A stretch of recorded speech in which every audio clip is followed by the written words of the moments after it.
skills? Not skills, stats. Bonuses to your scats, yeah, to your scats. Bonuses to your stats are really, really big early on. Because, you know, if you get like a plus 20 dex, you've just got 20 extra dex laying around, and it you know, makes your dodge chance really high, and it makes your crit damage really high. Actually, does it make your crit damage really high? See. Is that crit damage or is that crit chance? That's crit chance. What's crit damage? Is crit damage strength? Crit damage is strength. Okay, that really makes sense. I don't know why I didn't think of that earlier. So I don't want to socket this Ice Ember spec into here. It does give plus 7 ice damage and plus 8 ice armor, but it doesn't actually matter because I don't do ice damage with these weapons. Savage Notched Axe, that's pretty good if you're trying to do a close-range fighting group thing, but I'm more of a long-range attacker, so I'll just leave that to the close-range fighters. That dude's throwing his skull at me. It explodes upon impact. That's just really cool. He was heavier armored than his friends, and his friends died miserably. Just once again, really cool. I don't think I'm going to get Blade Pact here. I think I'm going to grab Rapid Fire in this instance. But next turn I will get Glaive Throw. But Blade Pact isn't really all that useful right now. So I don't really see a reason in getting it.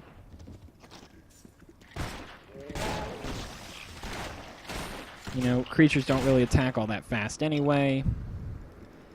And for my character, it's kind of hard for them to attack me because they can't actually get to me. But once they do, I've got a bit of a problem.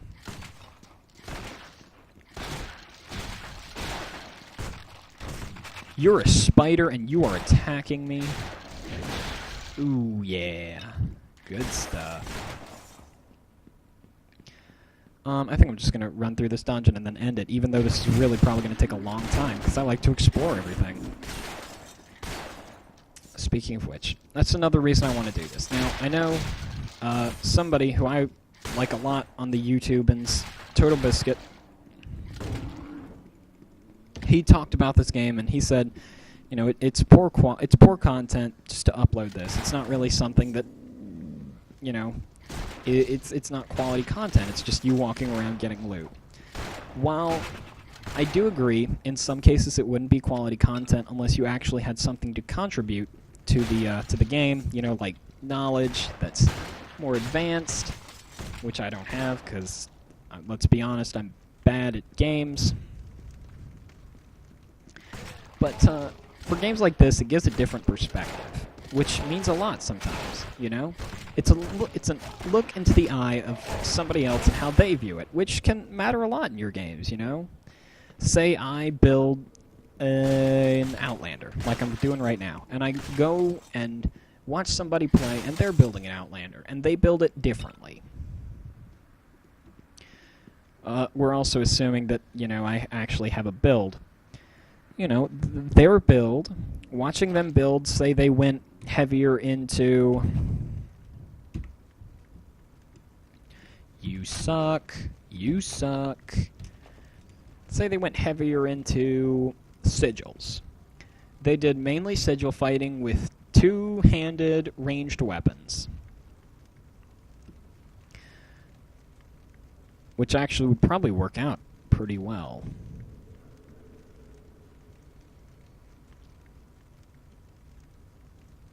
I mean, like, for that's really good. And that's really good. But say I was going a bit heavier into lore warfare, you know, with two-handed weapons.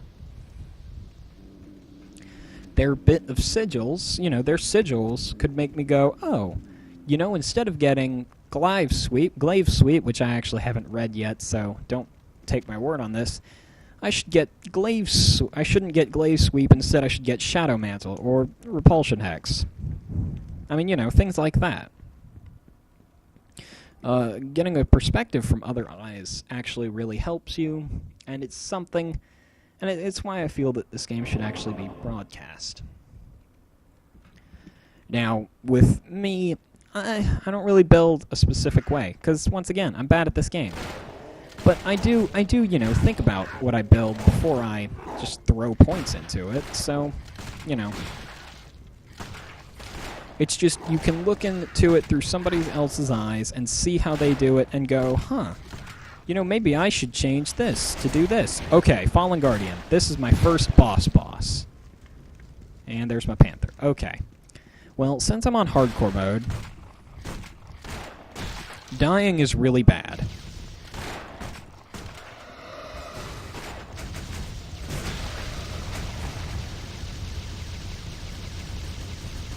Oh man, oh, I think I might actually be able— nope.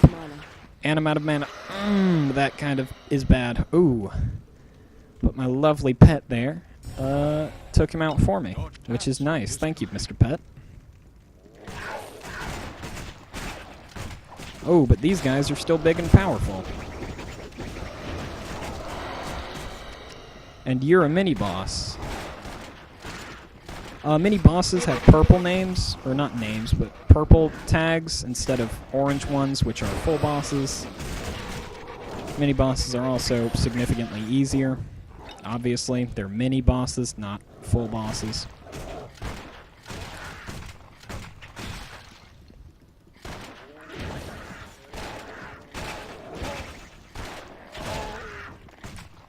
Alright, once I get out of here, I'm going to end the video. But, you know, that's mainly why I'm making this. So that way, if you want to look at it through somebody else's eyes, you can. You can see it from the perspective of somebody who's got a little bit of competence in this game, but not so much in this genre, and who actually doesn't know what the heck he's doing with this character because he doesn't play one, ever. And I think I still actually have weights turned off. No, I have weight armor turned off now. Okay, well— oh, that was my own fault. I'm not even going to try and justify that one. Ooh, 1 vitality and 16 health. That's really amazing.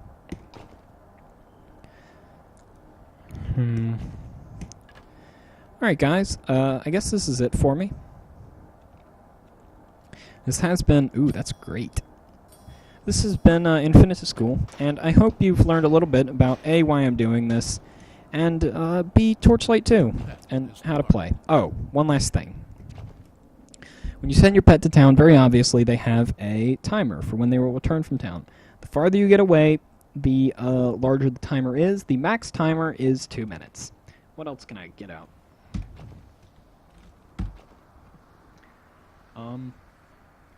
Okay, did that wrong.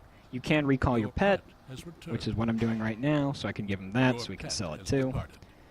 You do have spells, which you can learn and cast, assuming they're castable. Training that provides resistance to slow and immobilizing effects.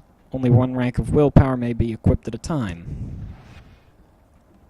That's something I want because slow and immobilization actually hurt me a lot.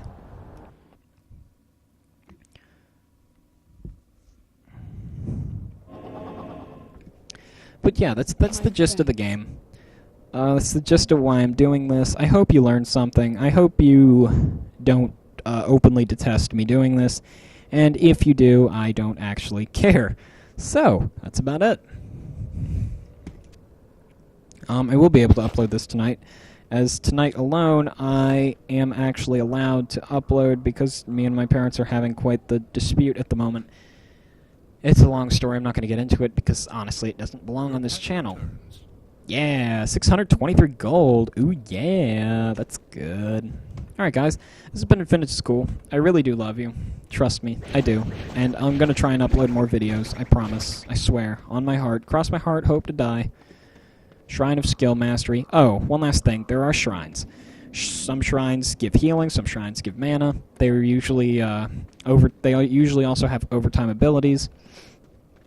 There are some shrines that are, say, Shrine of the Lich King, which brings up a Lich King to fight you. There are also Shrines of Monsters, which bring up monsters to fight you. Shrines of Skill Mastery gives you +2 in every skill, as well as, like, lessened cast time or